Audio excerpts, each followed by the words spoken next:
Content warning. The following program contains smoking, potty mouth language, discussions of fictitious violence, and we're going to be talking about some stuff today that makes a lot of folks kind of uncomfortable.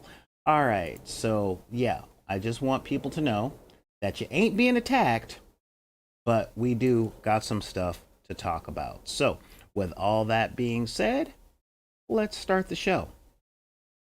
I'm actually surprised you didn't go into anything weird. Nah, no, not today.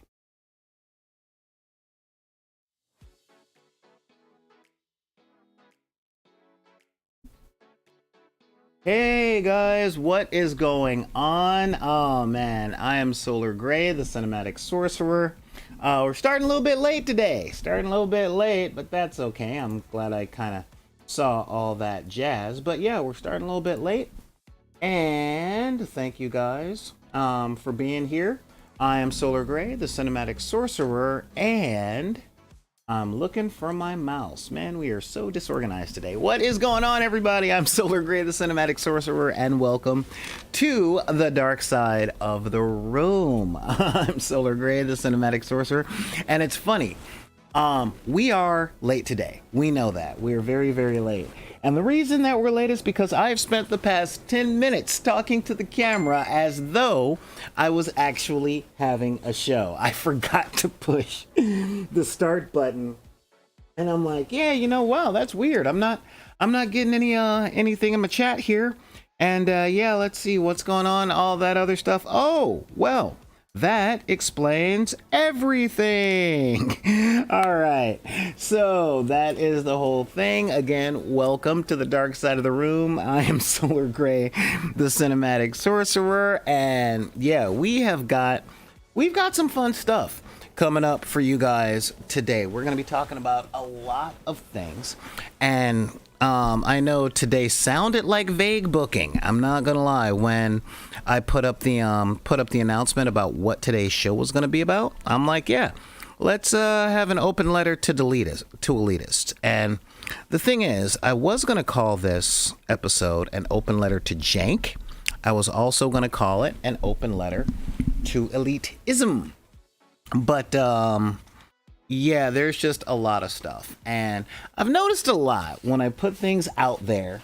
Yeah, when I put stuff out there, a lot of people feel attacked when I mention stuff, and I'm like, guys, I am not here to attack you. I'm just talking about stuff that I see, okay? And that is a really, really, really important distinction. Now, I talk about a lot of stuff, okay, and we're going to be talking about a lot of stuff today, all right? But one of the main things that we're going to be talking about is elitism and perfectionism and how it can get in the way of you doing what you actually want to do. I know it's kind of a heavy topic. Yeah, I know it's really kind of a heavy topic, and I get that. I totally get that. But yeah, so that is a really, really, really big thing. And again, like I said, hang on, let me just double check this thing real quick here. Boop, boop, boop. Channel, yep. Reload. Yeah, because as I said, there's a lot of stuff that goes on, especially in the world of tabletop games, tabletop gaming, miniatures gaming, hobby stuff. I mean, we've got a lot that we can discuss and a lot of things that make the stuff unfun for people. And part of what we try to do here at Back in the Deck is to make absolutely sure that no one gets left out of, I guess you can say, they don't get left out of the conversation. Nobody gets left out of the conversation, and no one can take away someone else's right to be in the conversation. But that might be asking for a lot. Oh, hang on. Boop. There we go. All right. Because yeah, so real talk, that's a whole thing. But before we do any of that stuff, we have a lot of stuff. So if you guys want to get a hold of us and throw in your little 2 cents, I'm all with that. All you got to do is pull up your email and type in back in the deck at gmail.com. That's BACKINTHEDECK at gmail.com. And you too. You too can get a hold of me and we can talk about stuff. And I mean that. I am so willing to engage with anyone else that has questions or comments. If you want to get into a debate with me and show me why I'm wrong about everything, that's cool. Just, send it in email form and we'll talk and all that stuff. And who knows, maybe I'll even let you on the show as a guest and we can talk about this stuff like live and in real time. So that is something that's actually pretty fun that I do. Also, you can check us out over on them tickety-tocketies on the TikToks. That's what them kids are doing nowadays. And yeah, I said it in a way that parents would say it because I am an old man. And of course, if you're still part of that wretched hive of scum and villainy, you can join Deckers on the Book, where we can talk to each other and you guys can talk to other Deckers and all that jazz. Now, we also have a Patreon and a bunch of other stuff, and it's that time of year, so it's a real thing. Now, I have been posting a little something here on the show because we have been working our way up to get a couple of things. All right, so mainly to cover production costs and things like that. So if you can't be a patron and all that stuff, I totally get it. I totally get it, especially this time of the year where people are broke and it's like, I don't want a new bill. That's cool. But if you're willing to give a donation, I just put the donation tab up in the chat to chat,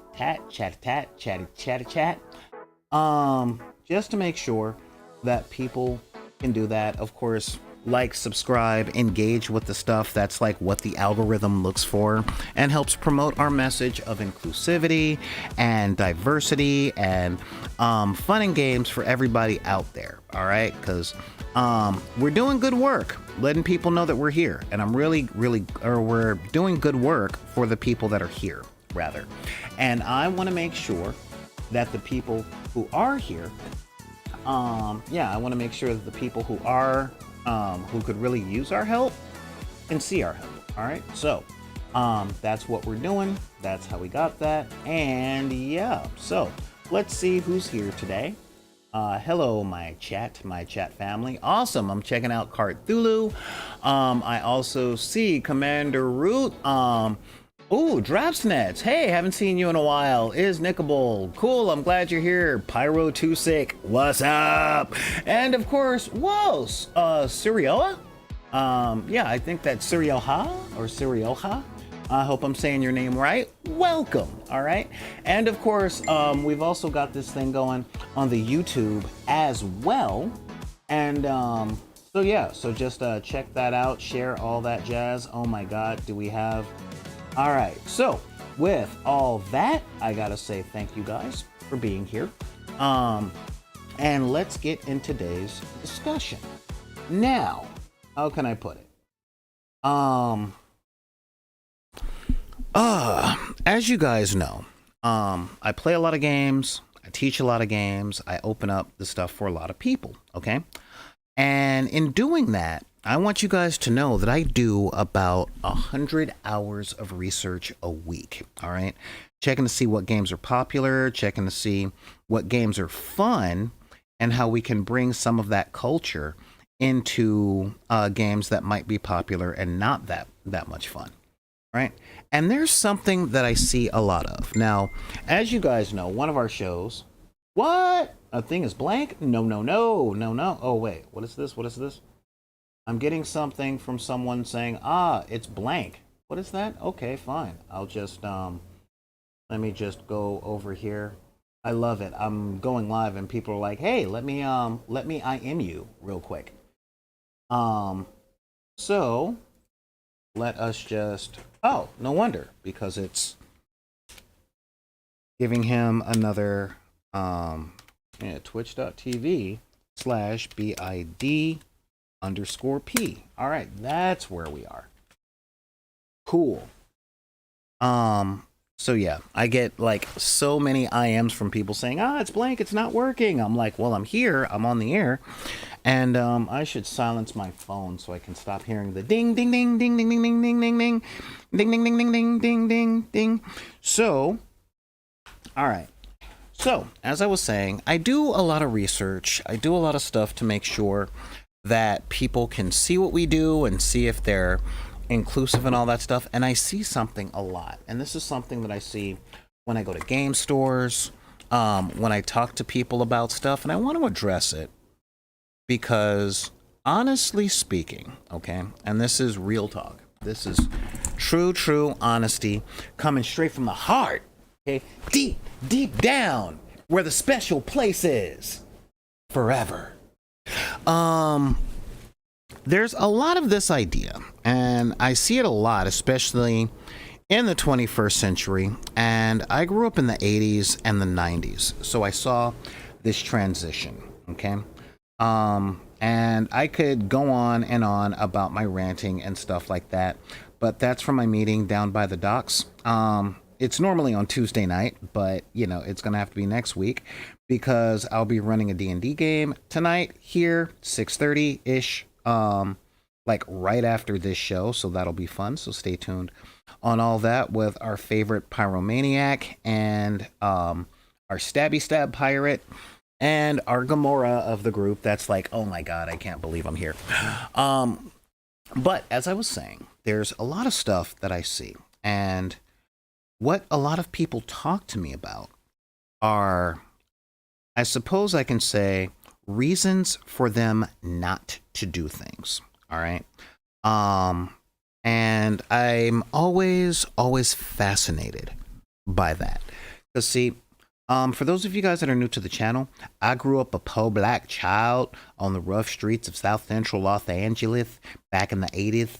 And we did a whole bunch of stuff. But if you want to know a little bit about what my childhood was like, watch the Key and Peele sketch with the two valets that talk about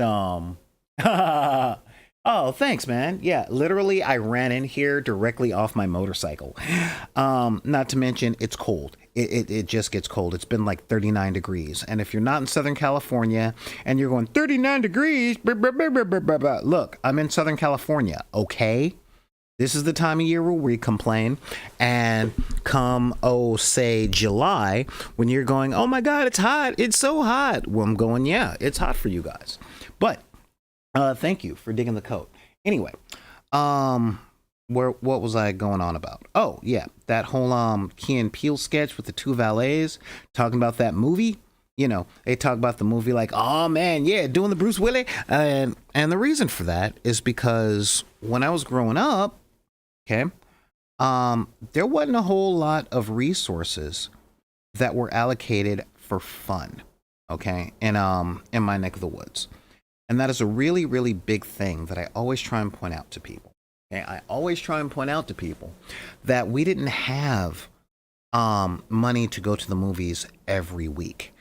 When I first got into gaming, okay, so there was one factor about gaming that, you know, came in with the satanic panic because it was the 80s. But the other part was there wasn't many bookstores in the hood. And I have a lot of friends who grew up in the poor white trash sectors, but they had bookstores. They had easy access to the mall. The mall that I had access to actually didn't have a bookstore. It had a movie theater, and man, were we loud. It literally was Showtime at the Apollo for every movie. I saw Dawn of the Dead at the Hawthorne Cineplex. If you're in Southern California, you know what I'm talking about. And I say I saw it because I didn't hear it. I just saw it. All right. Because we just had a movie theater packed with people yelling at the screen going, oh, no, it wouldn't happen to me, fam. No, I'm not. Oh, what? Don't go behind that door. No, don't do that, dog. Oh, see, I told you he was hiding behind the door. You know what I'm talking about. We've all been there. So yeah. So the kids that could go to the movies, they would go to the movies and they would come back and report the whole movie. All right. We didn't care about spoilers when I was growing up because chances are we weren't going to be able to see the movie until it came on TV or until it came out on VHS after VCRs became a household thing. Remember VCRs? Man, it's been a while. So yeah. So until we could rent it from our local video store, not Blockbuster, but the Korean-owned one down the street, we weren't going to be able to see the movie. All right. And now we live in an interesting time because I talk to a lot of people and it's this idea of perfect or nothing. Okay. And that's very foreign to me. It's very foreign to me. You see, I have an interesting thing going right now. I'm doing a lot of stuff here, and when it comes to filming or doing stuff like that, I get letters and talks all the time from professional people. All right. A lot of letters and suggestions and stuff from professional people. And it's an interesting dichotomy because the professionals tell me the things I have to do to make my stuff look really good. But most of the time, they're not taking into consideration that over here back in the deck, we don't make much money. Okay, and that's kind of my way of saying, I'm broke, all right? I'm broke. So I've been doing some stuff. And I've been doing some stuff for other people that are broke, man. We broke. We ain't got nothing. All right, we got no money. Not poor, because poor is a state of mind, okay? But literally we're broke. There's not a whole lot of stuff that's going out there. And this kind of hit me a long time ago when I lived in Orange County, California. If you've ever seen the show The OC, it's not exactly inaccurate.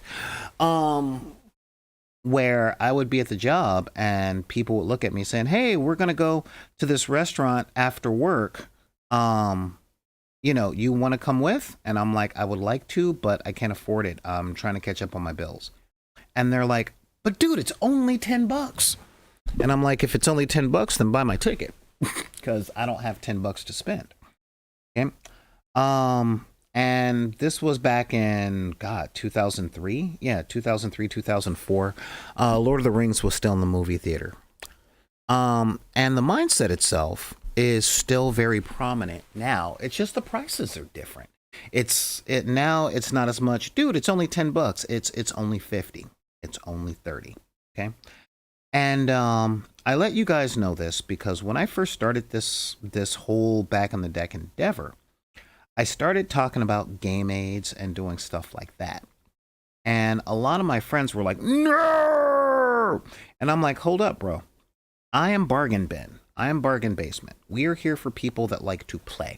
Not necessarily specifically the people that like to model or to make stuff, or the people like when I was playing with my old game group, every time I made something, I got nothing but criticism because it didn't have machine level precision.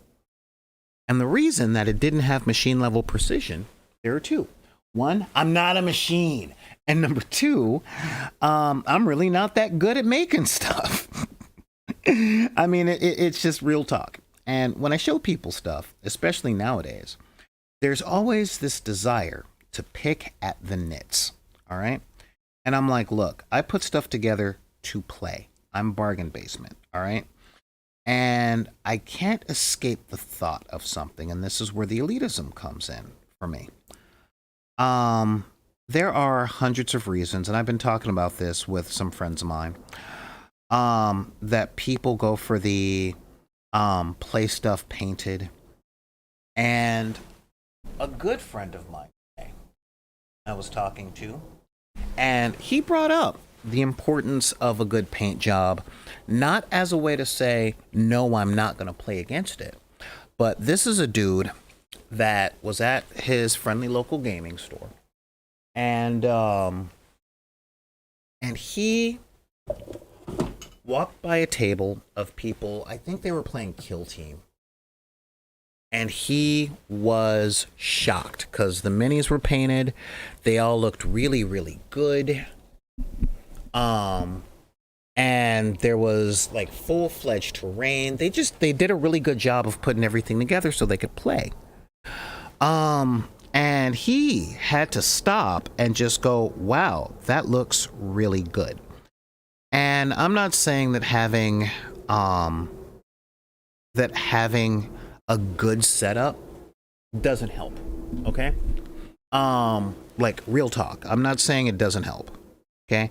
I love great setups. I love awesome looking boards. I love well painted minis. Okay, I really do. I think the artistry that goes into it is amazing. Okay. But what I've experienced and what I've seen, and this is something that I shake my fist at Games Workshop about, is fooling people into believing that part of the hobby that keeps you by yourself and not buying things is an important aspect to what we do. All right. Now, I have a lot of friends who are perfectionists, and I thought I wanted to be a perfectionist until I got out of college. Okay.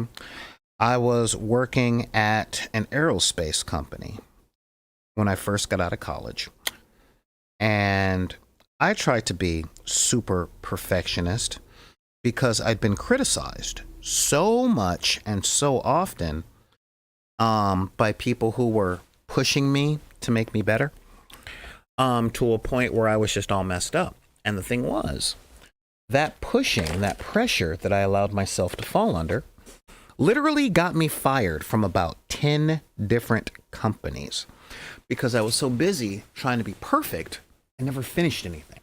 Okay.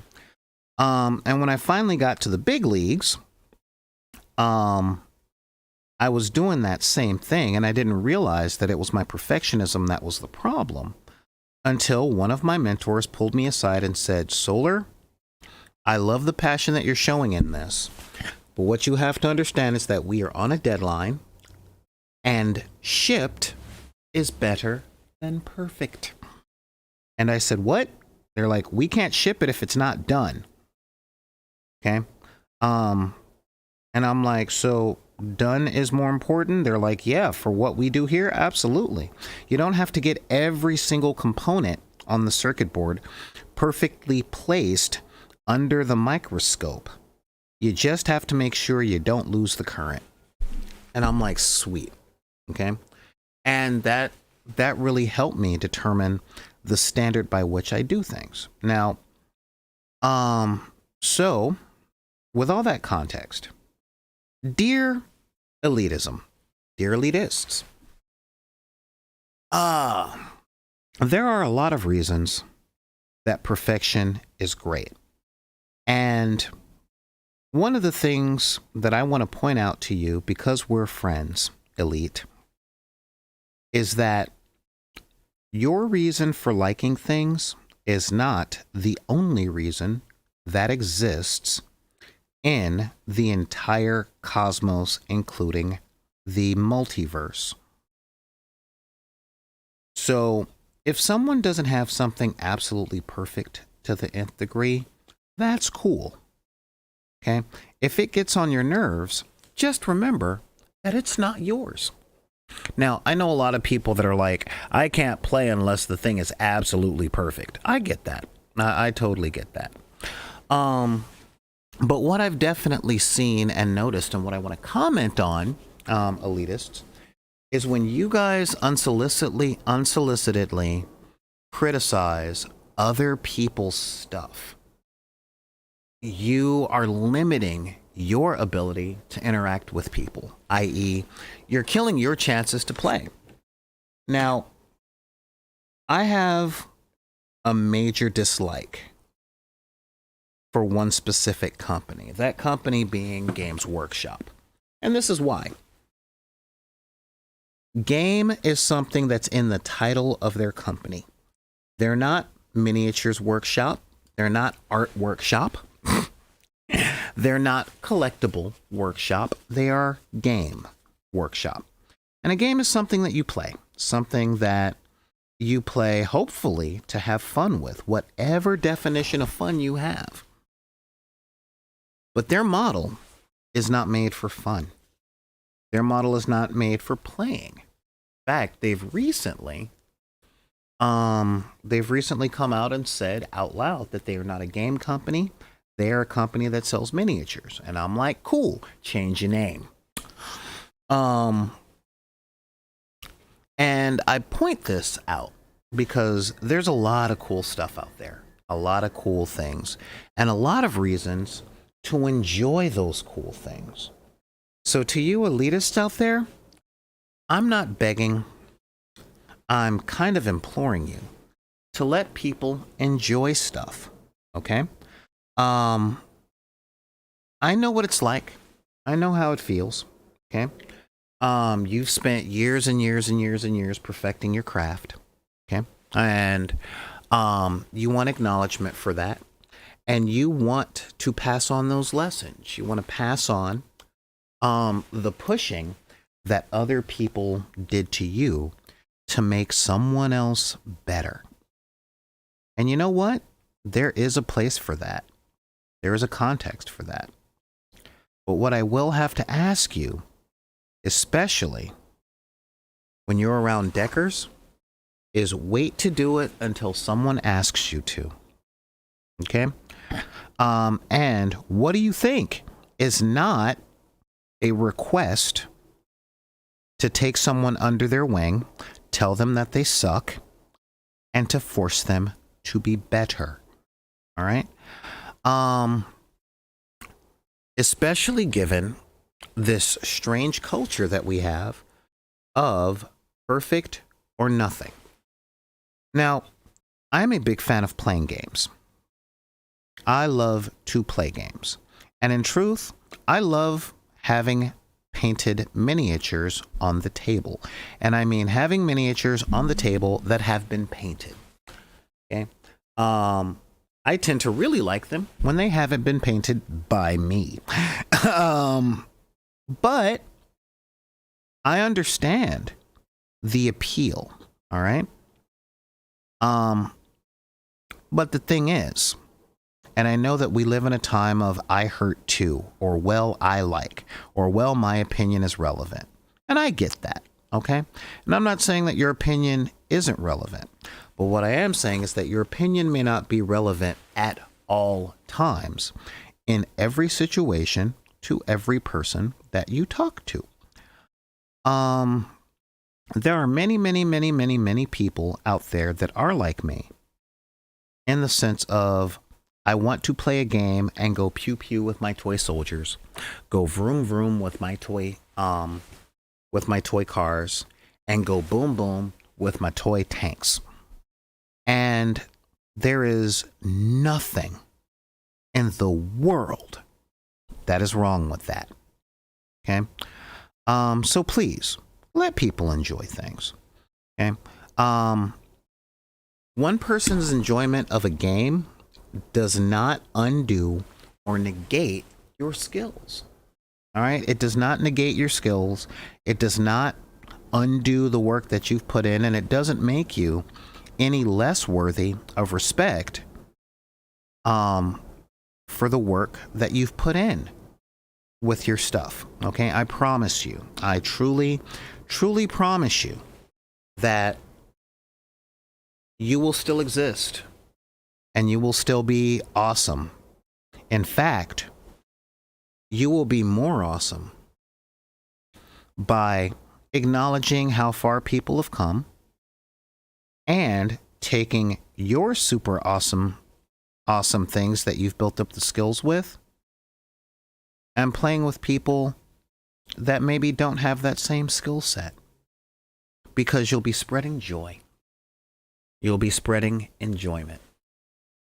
You won't be passing on the infection of perfection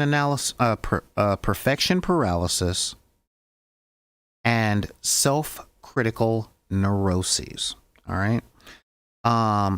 Go ahead, ask me what I mean by that. Don't worry. I'll tell you. I know a lot of folks that are stuck in this particular paradox. They love playing games, but they feel bad. I literally feel bad if the minis that their game comes with, and I'm not just talking 40K, I'm not talking the Batman miniatures game, I'm literally just talking Zombicide, Gloomhaven, any of the games that you can get from Target in most of the continental United States. Okay. They feel bad for not painting the miniatures to the point where this game that they have spent hundreds of dollars on stays on their shelves unplayed.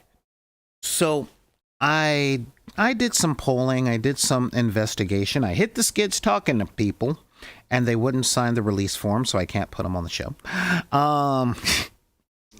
About why they get the stuff. And I believe it was ConCon, someone that was watching the Star Wars episode that we did last week, talked about the impulse purchase of, hey, that thing looks cool, I want to buy it. That game looks cool because it has a miniature in it. I want to buy it. And that's cool, you know, if people buy the game for the miniatures. But I'm talking about the people that buy the stuff that want to play things, but they don't get to play things because they're made to feel bad that they didn't zhuzh up the thing that they bought after buying it. Okay, now that particular culture, not one that I like, and I'll tell you why, elitists. The standard that you're at is bad for everyone. It's bad for you because when your best becomes normal, you start feeling like you've fallen behind. And that's not a good feeling. That feeling of all these years of work and I'm still second or third tier. I can let people know I've seen a lot of tables be flipped, a lot of pencils be thrown, a lot of character sheets get ripped from that idea. And it's sad. It takes away the enjoyment of being around people you like, doing an activity that you're supposed to enjoy. Okay? And I get that, well, our culture, our world, if you live in Western civilization, there is a certain level of competition in you. All right? And if the competition is what you bought in for initially, then good on you. But understand, not everyone has your same motives. You know, not everyone has your same motives. But when you force your thought process onto people that may not have the talent or the resources, you really do a lot to limit everything. And so I'm imploring you. I'm not attacking you. I'm imploring you to just let people enjoy things. Okay? I come from the school, as I said, that done is better than perfect. Now, make no mistake. One of my favorite YouTube channels is a channel called Eons of Battle. And Jay is an amazingly talented artist. And he's an amazingly large perfectionist. And I can see where his perfectionism pays off. Okay? What I don't get to see is him actually playing a lot of games. And again, the art, I mean, as much as I hate listening to a particular YouTuber, who is honestly one of the top 5 miniatures painters that I've seen. Okay, he is amazing. And if I wanted to become a better painter, I would watch his videos for techniques. But his perspective is not really one that I share, which is fine. But he also pushes his perspective as though it is the only possible outcome to anything. Like, I see him and I see a lot of people go, the way that I do it is the way that it is done. Like, period. My way is the only way. And there is a context for that. There is a place for that. Okay? It really is. However, not every place is that one. So let people enjoy things. And if people like something for a reason that doesn't seem true to you, I would request of you to give their perspective the same shot, or half of the shot, that you want them to give yours.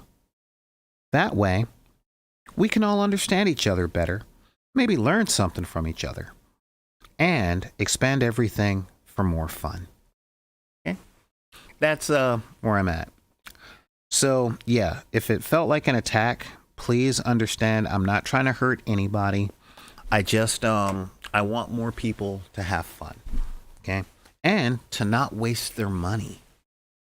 Because, there's nothing that breaks my heart more than investing hundreds of dollars and dozens of hours into a game I want to play and never get a chance to play that game because the people that wanted to play the game with me, can't play until I put 100 hours of work into it. Not cool. Because money is scarce. Again, donation button is in the chat. So yeah, there's that. Let's take a look at what the chat has to say, because you guys are being really vocal, and that makes me smile. Okay. Yeah, I'm a little silly today. Let's see here. We've got the Nerdy Brew. What's going on? Over here on YouTube. Jarrell Pyro Johnson with the fams. Yeah, I've brought the Nerdy Brew. Also check out his YouTube channel. Bought the McFarlane action figures. Awesome. Yeah, you know what? Couldn't save money, but you happy. And honestly, you should spend your money on stuff that you like. Call me crazy. Let's see. We've got, oh wow, Afatagan is here. Thank you for being here, bro. Really like the coat. Oh, well, thank you. Just got so mad at someone in a community that they were in. It spiked blood pressure. Okay.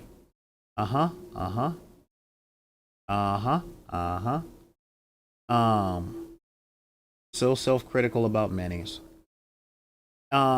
This idea that your stuff represents you. Okay, I get that. Let's see. Wow, that's a lot.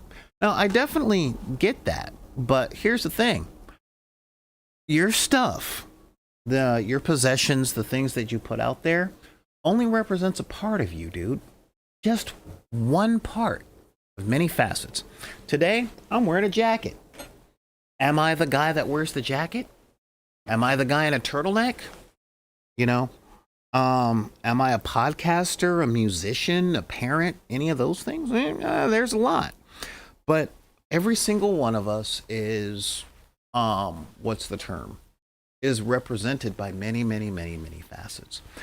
The stuff I put out there, it ain't all that great. A lot of the stuff that I make, not very great. You know, a lot of the stuff I make, definitely. I can tell you, I work for people that worked on Jurassic Park. You know, I've worked for people that did conceptual art for movies like Blade Runner 2024, you know, and other movies like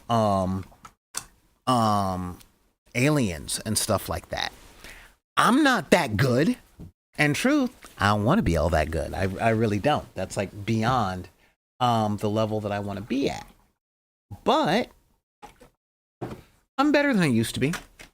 You know, I talk on this channel a lot about the importance for desiring and working toward that next 3 inches. Okay? Just 3 inches. Reach for 3 inches more. That's all we're asking. You know, And I think, I did some weird stuff as a kid. I really did. I listened to Vince Lombardi, for example, with the whole thing of winning isn't everything, it's the only thing, is how he's very often misquoted. All right. The actual quote was winning isn't everything, but wanting to win is everything. And I really appreciate that. I truly do. I appreciate that, because what's being said in that is successfully winning isn't everything, okay? But doing your best to do so is everything. Now, don't get me wrong, that is not how I game, fam. I just like playing. But the real talk on that, and it's actually kind of funny. The real talk on that, guys, is I'm so happy to play. I still play to win, but I don't play like my identity is on it. Let's see. The answer is yes, and to all that stuff, you are all that you are. Exactly. So if you don't put stuff on the table that is absolutely perfect, it does represent a part of you. But is that part necessarily terrible? Personally, I don't think so. I just think it represents a little something, just a little something that says, you know what? My work is a lot like me. It ain't the best, it ain't the worst, and it's not in my pile of shame. So I'm not ashamed of it, although it could probably stand to be a bit better. And again, absolutely nothing wrong with that. If you guys are wondering what I'm here doing, I will let you know. I'm trying a different format with the show today. That shows me doing other stuff, especially for dis social medias. And for the Etsy store. So you guys can see a lot of the stuff that we're up to, a lot of the stuff that we talk about, and a lot of the stuff that we want to show you guys in upcoming battle reports and things like that. Because there's a lot of stuff out there that I'm really proud of that we're doing and that we're using. And I want to show the goodness of that and keep you guys inclined. And to also give you guys just a little something. Hold on.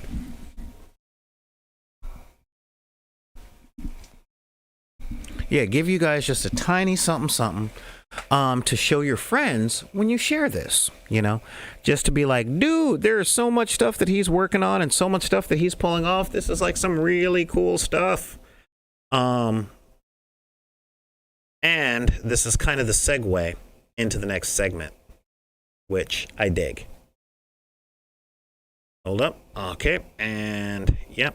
Okay, cool. So yeah, there's a lot on that, but I want to know what a lot of you guys think. Let's see. Photogonist here saying, subtlety, moderation, and nuance somehow are feeling particularly un-American these days. I've noticed a lot less elitism and what is that? Oh, perfectionism from gamers living in Canada and Europe on average. It might just be a regional thing. You bring up a really good point, dude.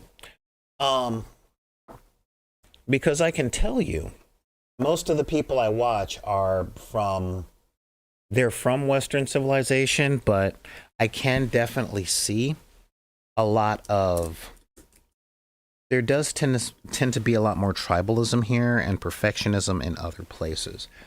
That is until I get to places in real life and all that jazz. I've seen, personally, the elitism that I've seen, especially with presentation, I see it a lot here in the United States.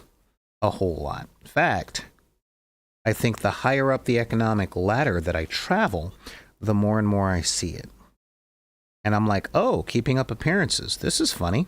That was also one of my favorite farces from the BBC. So that's a fascinating turn of events, wouldn't you say? But yeah, so, and I put this out there because I want to show you guys something. All right. Like I said, I'm doing a few things, and a lot of my setup that I have on a regular basis is considered relatively janky. Okay. And I don't really have a problem with that as it is. Okay. I really don't. Because,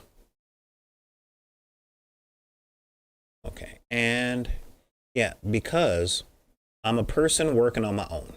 All right. And I appreciate plucky attitude. And what do I mean by plucky attitude? Well, let me just do a couple of these things. I'm going to show you guys a little something right now.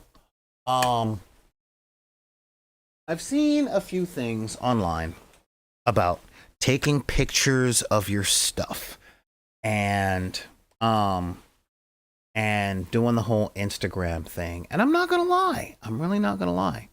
I do kind of get it. You know, I really do. Hang on. Where is, this is, what? Oh, wait, that's not plugged in. What camera is this? Webcam? Ooh. Oh yeah, that is that one. So let me just, figure out. So many different cameras. Oh, that's plugged in? Oh, neat. Oh, that's why. Okay. So I'm going to show you guys a little something that I have here in the studio. Okay. Because I didn't even know it was real. So what I've got here is I was taking some pictures, and there are a few things that I noticed I needed. And it required me getting my hands on something called a light box. Okay. And when I saw the video, it was like, yeah, get your hands on a light box. They're great. They're blah, blah, and they're blah, blah, blah. And I'm like, cool. And the truth be told, they don't cost all that much, but a tiny bit means everything when you ain't got it. Okay. And there's a lot that I don't have right now. So that being the case, I'm like, okay, all right, you know, odd. I can't believe I'm quoting Joss Whedon, but you know, broken clocks, because he's right. A nothing part means everything when you don't have it. And you know, so I couldn't exactly order one offline, and that's fine. That's perfectly fine. So what I was able to do with this today was make myself up a light box. Okay. And this is important because, wow, we are totally going Batman and Robin on this. Just make it a bit smaller. Yeah. Okay. And yeah, there. I need a longer cable. Okay. Yeah, there we go. So I did this here. All right. Yeah, there we go.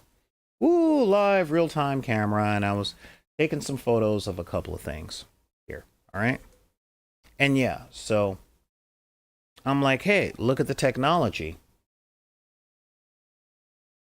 A light box is a box that reflects light that people tend to take photos on. And when I took a look at that, I definitely noticed and remembered that it's got to be reflective. It's got to be relatively white. Okay.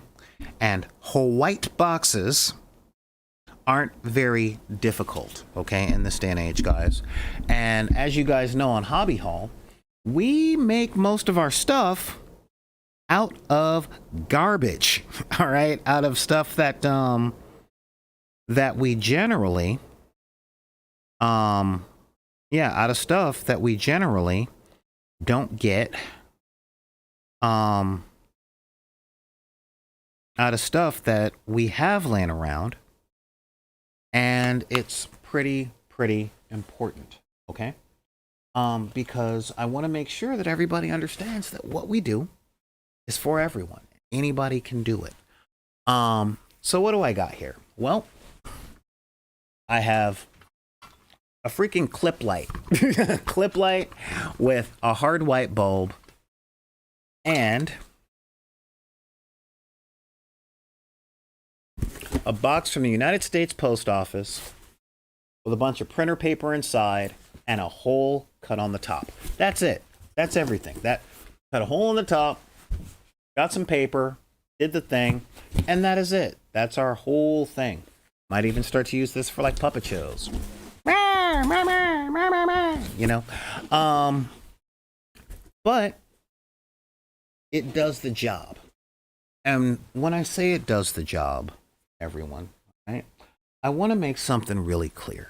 Because I talk to a lot of people about a lot of stuff. And this fear of janky. Yeah, this fear of janky. When I was playing War Machine regularly, a lot of folks in my gaming groups hated the terrain that I made, primarily because they could see where the they could see, hey, what's going on? That's, who was that? Kamen Game Nefes. Yeah, recycling at its finest, right? Exactly. You know, it's a box, and we live in the days of mail order. We call it Amazon, but real talk, it's a box. I'm pretty sure we got some of that. And if you've got a regular printer, not a 3D printer, you've probably got some paper laying around. That's it. That's all you need. If you got to use a flashlight, use a flashlight. And why is this important? Okay, why? It is important, ladies and gentlemen, because, come on, open the thing. Open the thing. Thank you. Yeah. It's really important because over the course of what we need, well, I'll start by saying this. When I was a kid, when I was a young warthog, yes, when I was a young warthog, yeah, go ahead, copyright strike me for parody. I am not Pumbaa. He was less flatulent. No, I'm kidding. When I was much younger, my great-grandfather used to tell me all the time.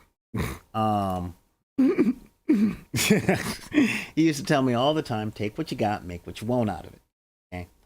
And the reason he would say that is because we never had the right stuff. Okay? We never had proper things. All right? So, you know, what do I do if we never had proper things? All right? Well, I could try and buy the proper things, but chances are I didn't have the money for that. And my mom definitely didn't have the money for that. And I'm like, Mom, you got like 100 pairs of shoes in the closet. And she's like, yeah, that's why I ain't got money to buy you all those toys. I'm buying myself shoes. Ooh, hang on. Oh, coffee, sweet coffee. Well, not sweet yet, but it will be. Now again, that light box. Yes, level up jury rigging by 4%. Ha ha ha. When I went into professional manufacturing at the tech company, my boss, I miss you, Mr. Smith. He taught me a lot of things, you know. He taught me about the triad of production even before I went into film school, which is good, fast, cheap. Pick two. You will never have all three. If it's good and fast, you're going to pay out of the nose. That is just the nature of business in the United States. If it's fast and cheap, use it quick because it's going to explode and give you radiation poisoning. I don't care if they're fast and cheap pancakes. Okay, do it quick, radiation. Yeah, and if it's good and cheap, like the repairs on my car, it is going to take forever. Forever. You know, so the light box that I made ain't the best. It doesn't give super even light, and I'm not gonna get a Maxim cover off of the whole thing. But you guys might recognize these from last week. You know, hey, look at that, you know. And that's just with the light that we used in the light box, all right? This is with the flash. Oh my God, it's so overexposed. Okay, what else do we got in here? Well, yeah, we've got objective markers, all right? And again, these things are going up in the Etsy store, the objective markers, if not, you know. But yeah, I want to take pictures and stuff and do all this stuff to show you guys like the progress that we make and all that jazz. What else we got? Oh yeah, more objective markers. Yeah, working on something. Still working on something. Yep. Let's see what else we got. What else we got? Oh yeah, that little guy. He's in so much focus. So, you know, it is definitely a thing. Hang on. Ah, God, yes, coffee. Oh, we have needed the coffee. Let's see if we can get this up. What? Okay. Yeah. Hang on real quick. I gotta do a really quick update. There we go. Yeah, you know, we got that little guy going. And those little guys, oh God, it's so clunky and so robot-y and all that stuff. And again, those aren't great. They're not amazing. But you know what they are? They're better than not having a lot. What is that? Let's see. We over here we got Jarrell Pyro Johnson. Show miniatures. I just did. Show miniatures. But yeah. Let's see who else. Oh, he was a great coach. What? Okay. Oh, yeah, the McFarlane action figure that he picked up. All right, cool. But yeah, so we're going to be doing those things. And why did I show you guys a bunch of minis from what looked like Warhammer 40K? Two reasons. Reason number one is because those are bootleg miniatures. Okay, those are aftermarket miniatures. And, you know, send me IMs and stuff if you want to talk about those or hit me up in the chat or anything like that. But second, the segue to our final segment, and that is the elephant in the room. So, y'all know I love superheroes. Okay, I lerb superhero. I lerb him. I lerb superheroes. Superheroes are my jam. All right, we totally got. Oh, you know what? Cayman Gamer Nefas, let's talk. All right. Again, welcome. To Back in the Deck. I try to be here 3 times a week, but I'm also always chasing down work. And here I am particularly into Grimdark Future from One Page Rules. Primarily because it's a lightweight game that I don't have to put a mortgage. I don't have to get a mortgage on my house to play the game. I know back in 5th edition we used to say that 40K is called 40K because that's how much it costs to play. But with the love of 3D printing and 21st century technology, it's a lot easier to get into a lot of other games. And for that aesthetic, I prefer One Page Rules' Grimdark Future and Grimdark Firefight. We'll talk about it. Feel free to send me a whisper or to send an email. But yeah, so as I was saying, I love superheroes. Okay, love them. All right, superheroes have been my jam ever since I was a kid. Um, I haven't had a chance to try the Sentinel RPG yet. In truth, since September, most of my time has been spent prepping for shows and working. So much work. Not that it pays a lot. Like, okay, it did pay a lot, but that job ended and my body was just torn to shreds after, so I'm back. But yeah, if you can, Cayman Gamer Nefus, I think so, Gamer Geffen Nefus, subscribe so you know when we're going live, because we talk about this stuff all the time, and I do give a lot of suggestions and directions on how to do stuff like this at a much cheaper price, because I'm broke too. Anyway, I do love superheroes, and there is something that I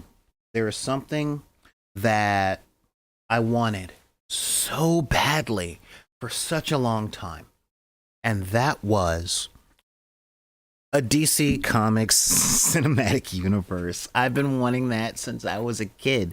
I wanted to see Michael Keaton team up with Christopher Reeves, okay? And well, you know, then horse and a few other things, and you know, it's good to want things. So, moving on. Those are some of the things I wanted, and those are also some of the things that not only did I not get, but I'm never getting. So we live, we learn, we buy diapers, okay? And in 2006, I believe it was, in 2006, I almost got my wish, because we got a brand new Superman. You know, a brand new Superman, a Superman for the ages, a Superman for new people. One might even say a good man, a big man, a man made out of steel. Mutants and Mayhem, since I'd love to play. Oh, you're just subscribed. Okay, cool. Well, thank you for the subscription, and you're not always vocal. Yeah, well, we can talk a little bit about that. But yeah, and then I got it. I got a Superman. I got a Superman. No, again, I had a Superman, and my kids, well, guess what? VHS was out before I had kids, so I could share Christopher Reeves with my children. I was cool with that. Okay? But we got a brand new Superman, and that Superman was like, yeah, he's Superman. And I remember when I saw Man of Steel, and I was in the movie theater, I saw Man of Steel, and when I left the movie theater, I had one thought in my head. I can never be Superman because I will never look like that. Okay, seriously speaking, I'm just like, dude, you should not be walking around without clothes. Thank you. I'm normally not a fan of my heroes, specifically Superman, stealing clothing off clothing lines, but oh man. Oh man. I'm like, you know, y'all know, if y'all don't know the scene I'm talking about, your sisters, your cousins, and maybe your mom might. But, you know, Superman running around somebody's backyard, and I'm like, dude, put a shirt on. You're making me feel bad about myself. I can feel the dysmorphia setting in. And then he put on a shirt, and I'm like, thank you. Now go back later and pay for that. But a couple of other things happened. And the thing that I was hoping I would get, I ended up not getting. And that was a DC superhero live action universe that I could be proud of. And a lot of people were mad. I will tell you this. I'm not. I'm really not. For two reasons. One, because there are more important things in my life going on. And two, and this is a really big one, I had the animated universe. And I don't care what y'all saying. Kevin Conroy is still the GOAT. Best Batman ever. And that was one of the best Justice Leagues outside of the comic ever. Okay? And I mean that. And my Justice League, and I will say this because, we live in an age where everybody is like, well, that's not mine. Well, mine. My Justice League specifically was Grant Morrison's JLA from 1993 to 1996. You can find them anywhere. The first one, the first trade paperback is called New World Order. That was my jam. All right. And, but the thing was, I liked Henry Cavill as Superman. I really did. I saw him in the soup and I'm like, yeah, that's Superman. And oh my God. Oh, you smiled for a half a second. All right. Yep. That's Superman. He's not Chris Reeves, but he's something different. Christian Bale wasn't Michael Keaton. Michael Keaton wasn't Adam West, and we move on. Okay. Times change, things change. And I'm happy with that. And then some years passed. Years may pass one at a time. And yeah, years don't pass any other way. And then something new and interesting came. Okay. DC really tried. Okay. I was feeling good. Now, real talk, I was feeling real good with the Ryan Reynolds Green Lantern movie until it came out. Yeah, until that movie came out, I felt all right. Huh, where am I here? Oh, okay, cool. Sorry, I'm still live streaming. I've still got that thing going. Yeah. And then it came out and I'm like, he's a space cop. Why are we in New Mexico? And I felt really bad because honestly, there was really nothing I'd ever seen Angela Bassett in that I didn't like until then. And I found out a bunch of stuff behind the scenes, and I can talk at length for hours about what the word around the campfire was, but that's not why we're here today. Okay?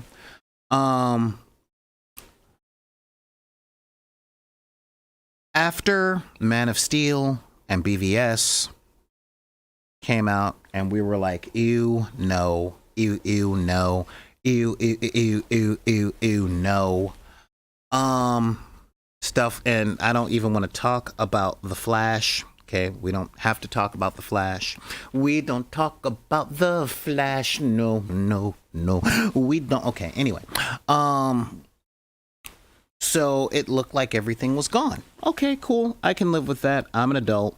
I've got bigger things in my life going on than whether or not I'm going to get my superhero movies. And truth, Marvel's doing a good job. Now, before any of you guys type it, I'm going to say this, all right? They're both relevant. They're both good. I prefer DC, but that don't mean I hate Marvel, okay? I've talked about this on the show many times before. I prefer aspirational, but there is nothing wrong with cathartic motivational, all right?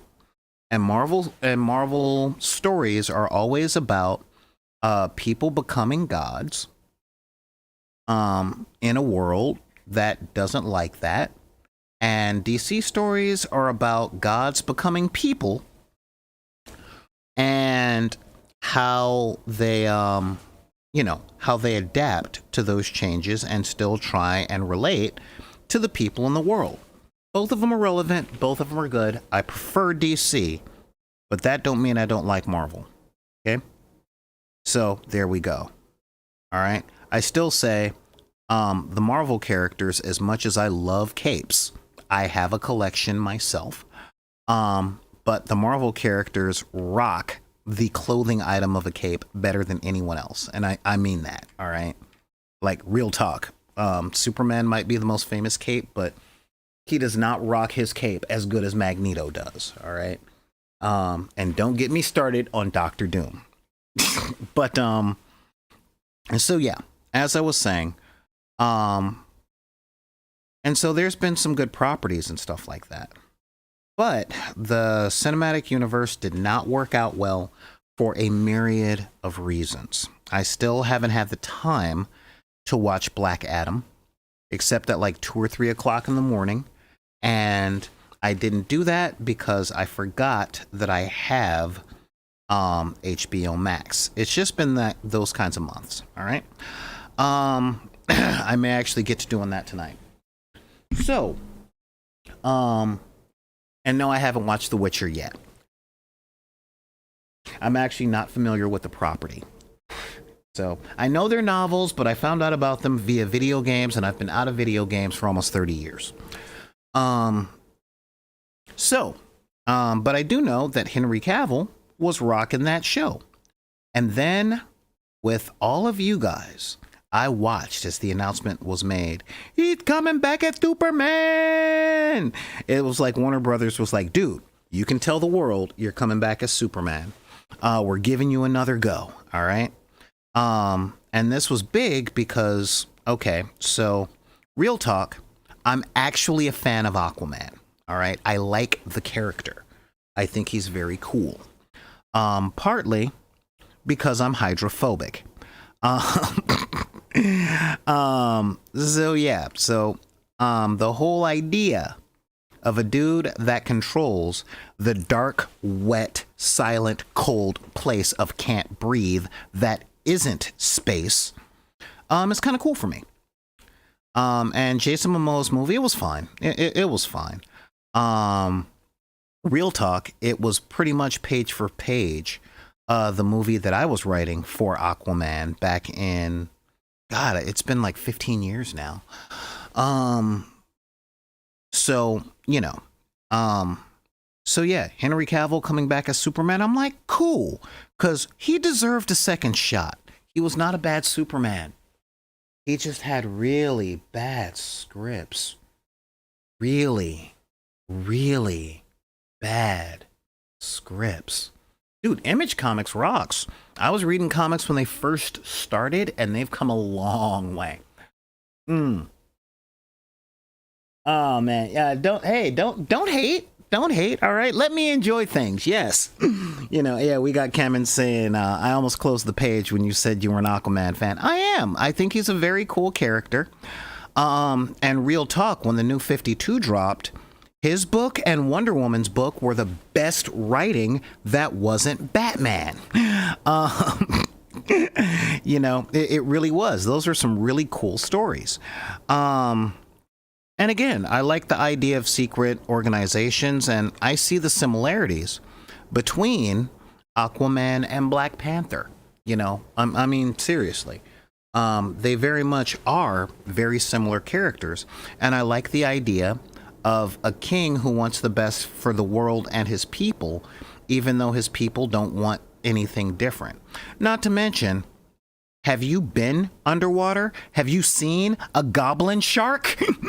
Okay, the dude talks to fish. Yeah, fish are terrifying. Okay, they're monsters. And this dude can call monsters. And the fact that Jason Momoa's Aquaman did what he did in the comic book, which was end the fight with a kaiju, made me go, yep, that's that, yeah, all right, that guy is cool. So yeah, that's a cool thing. Not to mention, the Aquaman books are the places that you can see where it might be good to be the king, but that's a hard job, okay? It's like that song from the band that is aggressively mediocre, Coldplay. Man, who would ever want to be king? I see Jerusalem bells are ringing. I can see a copyright singing. And so I'm like, okay, Henry Cavill's getting another shot. He made the announcement. And then came the other announcement. Nah, it's like, dude, Henry Cavill's coming back. This is awesome. Yeah, woohoo, Henry Cavill's coming back. He's getting another shot. Redeem yourself, young man, and show me why I should never walk around without a shirt, because if I don't look like that, I just don't feel proper. And I don't look like that. And, there's not enough heroes with man bod out there, but, all in time. And if you're wondering, the Martian Manhunter is my favorite hero, okay? Unleashing the Kraken, not to mention the first volley in war against Atlantis is a freaking tsunami. No, thank you. Yeah, you guys are amazing. Um, so yeah, that was a thing that always stood out to me. So, I see that Henry Cavill's coming back, and I'm like, yeah, Henry Cavill's coming back. Let's see if he can do it right this time. This is going to be cool. And then James Gunn said, nope. No. He straight up came out and said, nope, I know you made that announcement, but guess what? I have this talent for taking things that people have never heard of and making you cry with them. you know, yeah, you see Guardians of the Galaxy? Did you see The Suicide Squad? Not Academy Award winning Suicide Squad. We don't talk about that very often. I'm talking about The Suicide Squad. That movie was awesome. Did it make me cry? No. Did Guardians of the Galaxy Part 2? If you didn't cry at Guardians of the Galaxy Part 2, you're not a human being, you're a bot. And welcome to the channel. Please subscribe. Now, so he said, yeah, I'm going in a different direction. And the fact is, I've been a fan of James Gunn since his days at Trauma. All right. Blondes Have More Guns was hilarious, especially if you've seen Basic Instinct or if you liked cop movies in the 1980s. That was some cool stuff. But the dude introduced us to Peacemaker, made us hate him, and then gave him a show where we really felt bad for him. Not to mention, I still don't want to taste it, but living in Los Angeles, I'm still waiting to see a flash mob of people doing that, doing the intro to Peacemaker, Let's see. What do we got here? He did deserve a second shot. Aquaman and the Others was a great story, right? And yeah. I too love cosplay. Well, I'd like to love cosplay, but I've got my reasons. Anyway, so yeah. So the question is, do I really want to taste it? Yes, I do want to taste it. And so James Gunn said, brr, but then he walked away and decided to do something that's more relevant to this channel. And that is what I want to talk about with you guys a little briefly. Now, we're about to get a little niche here, all right? So, feel free to set your questions and stuff in the comments, and if I don't answer it directly, I promise you, one of the other deckers will. Okay, that's been said. We can move on. So he did announce he is going to be doing something with one of his favorite properties. Now, for those of you guys that may not have been interested or just don't know, Henry Cavill is a nerd. He is a nerd bro. All right. I think it was like, God, 6 or 7 years ago where he did a whole Instagram stream on building his gaming laptop. And he was on a talk show in the UK, and he was like, wow, that thing looks like a specific thing that I don't know the name of. And the dude was like, it looks like a what? He's like, it's a thing from Warhammer. And the guy was like, War what? What? He's like, Warhammer. All right. And he was made fun of. That clip is out there on the internet where he admitted to loving Warhammer 40K. He's been into it since he was a kid, and a lot of people have talked to him about all that. Xanathage! What's going on, man? Yeah, the Blackstone Fortress. Thank you. All right. You missed the picture show. I'm showing some pictures for some reasons. So yeah. You know what? Just for you, because you're an awesome dude, I will pull them up again because that is for you. Made a light box, did some pictures. Let's take a look at these pictures. So yeah, he talked about the Blackstone Fortress. Here you go, take a look. Yay! We painted those on the show last week. Isn't that fun? What else? Oh yeah. Super exposed. And yeah, objective markers, and those are going to be going up in the Etsy store. I'm thinking like $5 for the set in case you guys play games that are objective based. There we go. Yeah. And yeah, kind of doing something. I've been kind of I've been kind of doing some stuff. And again, a specific thing that I have here, that's going to be going up in the Etsy store very soon. I think it was off of Toggin who were like, dude, those things are really cool. And I'm like, thank you. I really appreciate that you think that. My internet over here is acting a little wonky. There we go. Yeah. And so these guys I'm really proud of. And once I get done with the photo shoot on these things, you'll see why I'm proud of them and all that stuff. Well, thank you, man. It's like, yeah, it wasn't just me. So yeah. So did he get kind of screwed by Warner Brothers? Yes. But he's in talks with Amazon Prime, who, you know, part of me is hoping they're going to be a little more like Netflix with the whole ring. Thank you for calling Netflix. You're greenlit.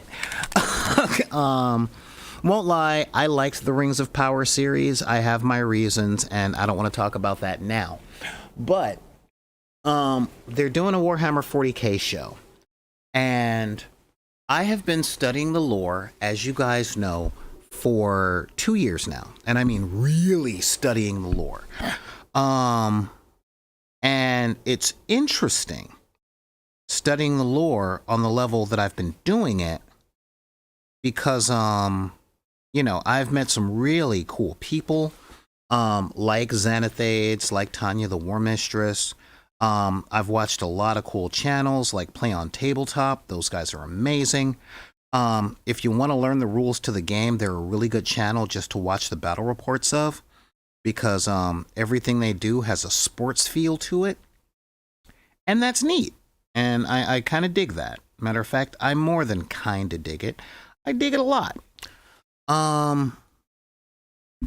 But one thing I know about the lore, and some of y'all are about to back me up, and, you know, let's save the peanut gallery comments for a little bit, is that there is no faction in Warhammer 40K that are good guys. And this is important, okay? I haven't commented on it until now because I wanted to have something relevant to say. All right? So the thing that I have to say with its relevance is this. It's very cool that there is a celebrity out there that's looking to mainstream Warhammer 40K in the same way that Critical Role mainstreamed Dungeons and Dragons. All right? Yes, it's a self-parody about grim darkness, you know. But I'm going to be real with you guys. In order to do a 40K property, live action, it is going to need an amazingly large budget to not look silly. And when I say not look silly, I mean, if you're going to put Space Marines on screen, number one, you have to film them in relation to extras. And that's a big thing, you know, because these things are 8-foot tall child soldiers. Okay, 8 foot, they're 8 feet tall. Hey, thank you so much, Jarrell Pyro. All right, cool. So yeah, real talk, these guys are huge. They're 8 feet tall. All right, but when you get into the lore, humans are Nazis, elves are BDSM pointy-eared freaks running from space Cenobites, except for the elves that are allied with the BDSM space Cenobites. Let's see here. The Tau are space commies with a caste system. The Sisters of Battles are angry warrior nuns that work for the Nazis, who actually worship their emperor as a god. The orcs are fun, but really, would you watch a Star Trek show based on the Ferengi? You really wouldn't, okay? And they don't really have that whole Klingon warrior culture. That's more World of Warcraft, you know? They're just a bunch of dudes who like fighting. They don't have a whole lot of drama involved. Um, so the question that comes out is, oh, and then the Tyranids. Okay, they're a force of nature that's all about consumption.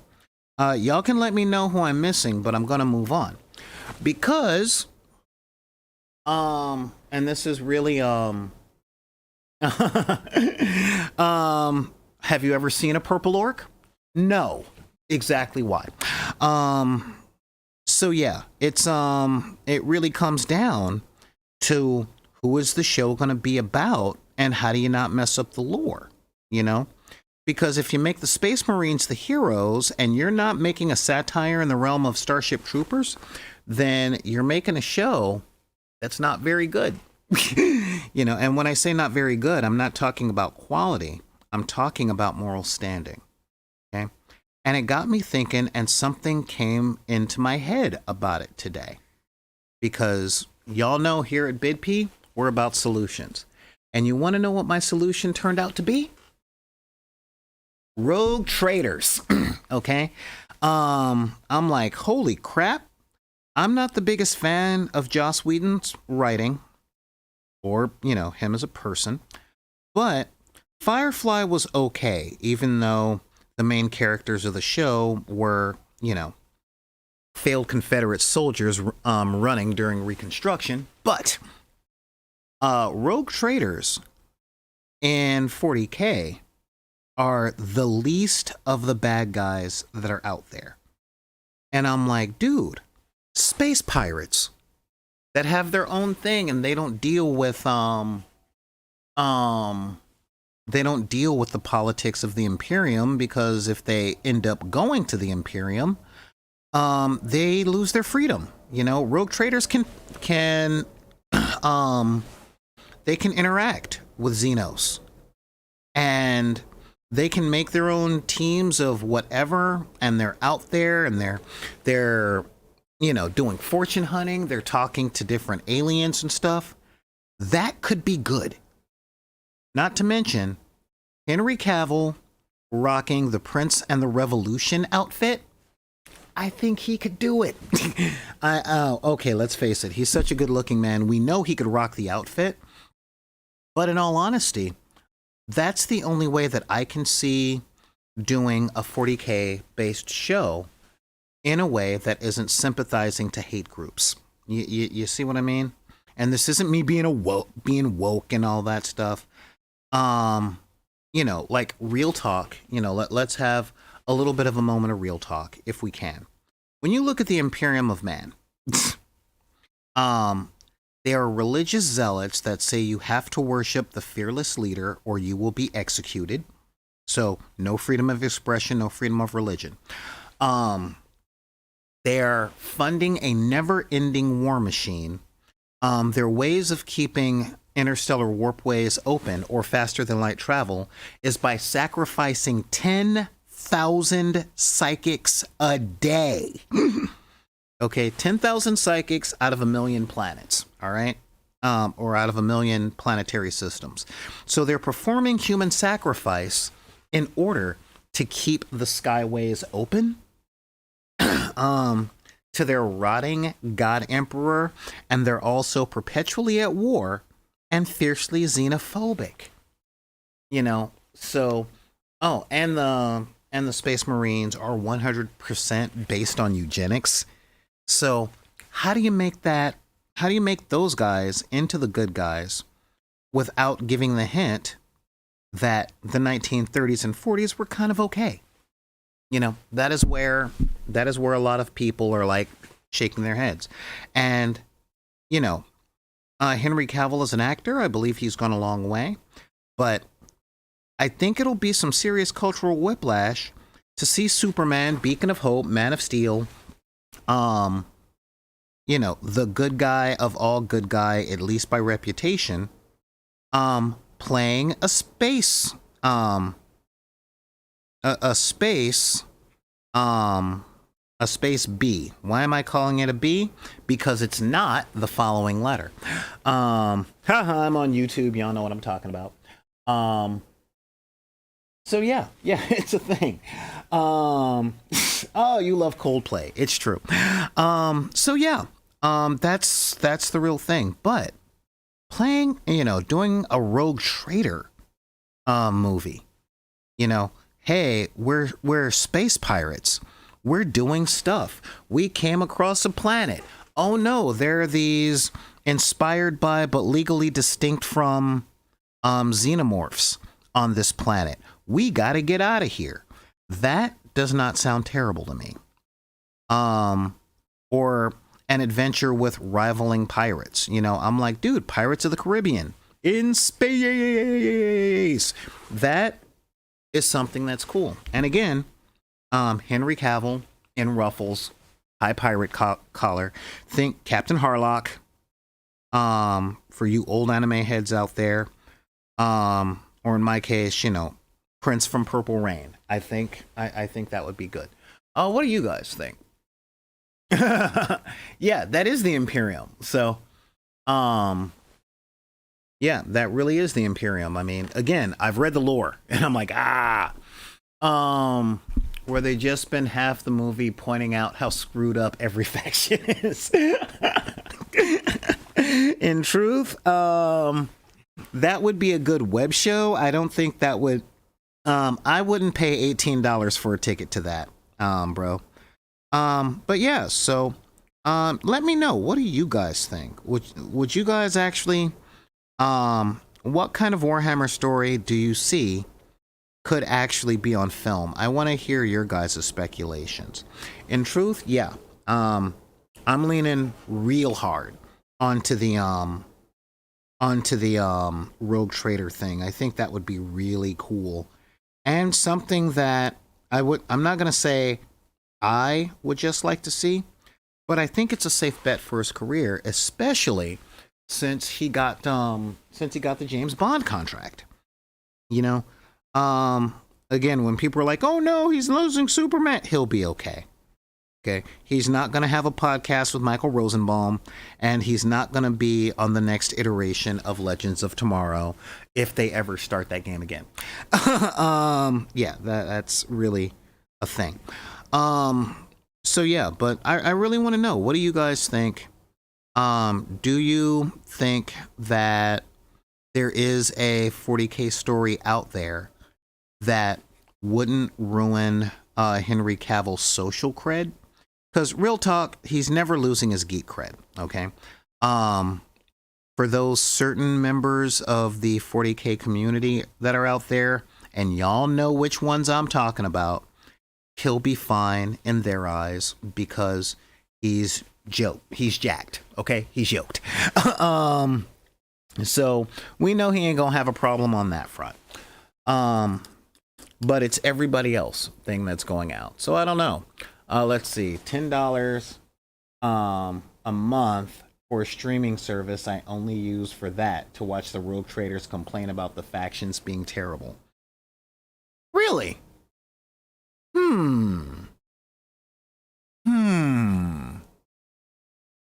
Okay.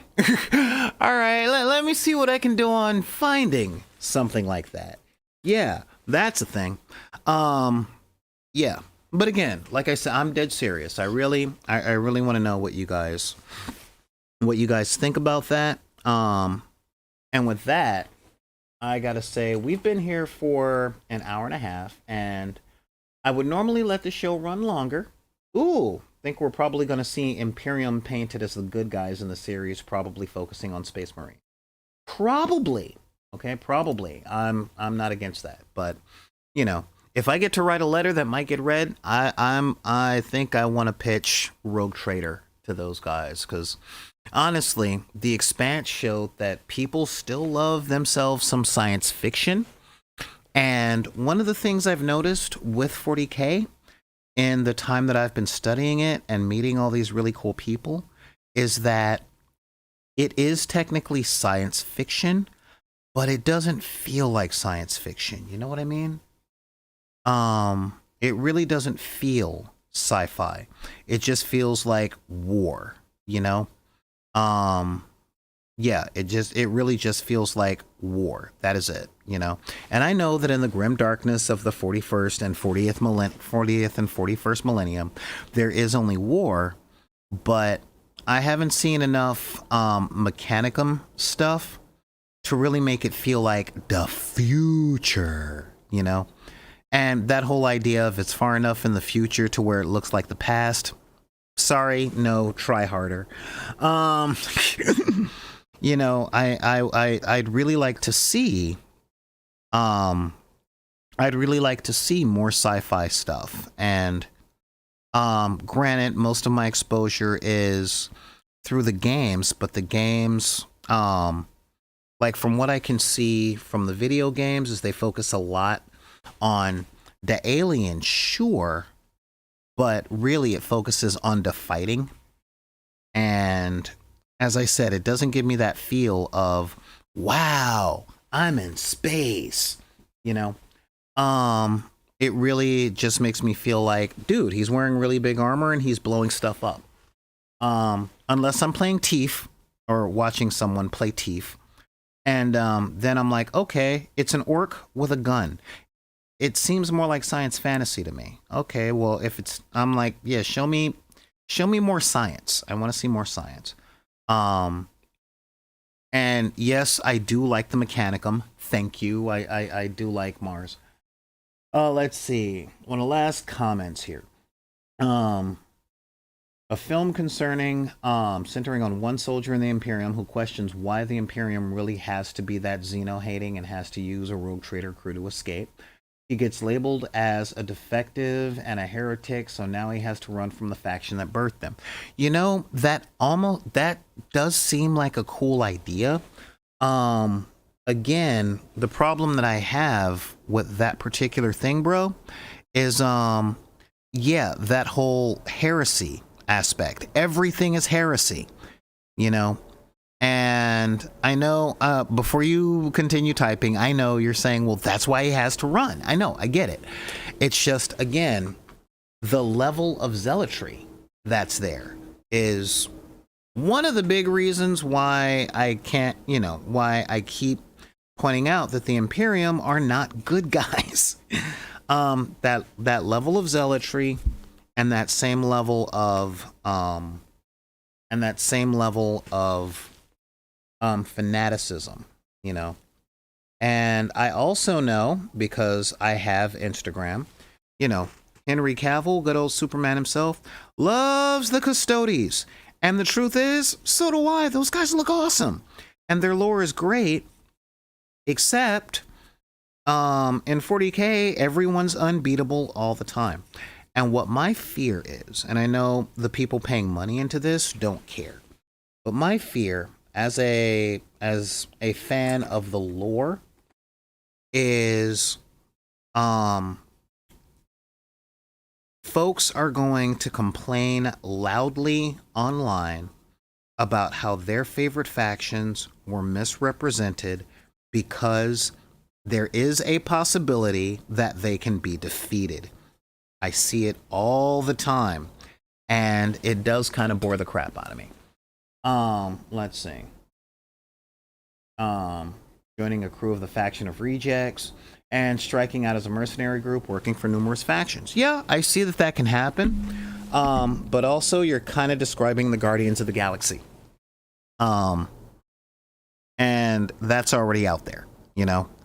A group of ragtag losers that are out there, but honestly, I think they can strike a balance.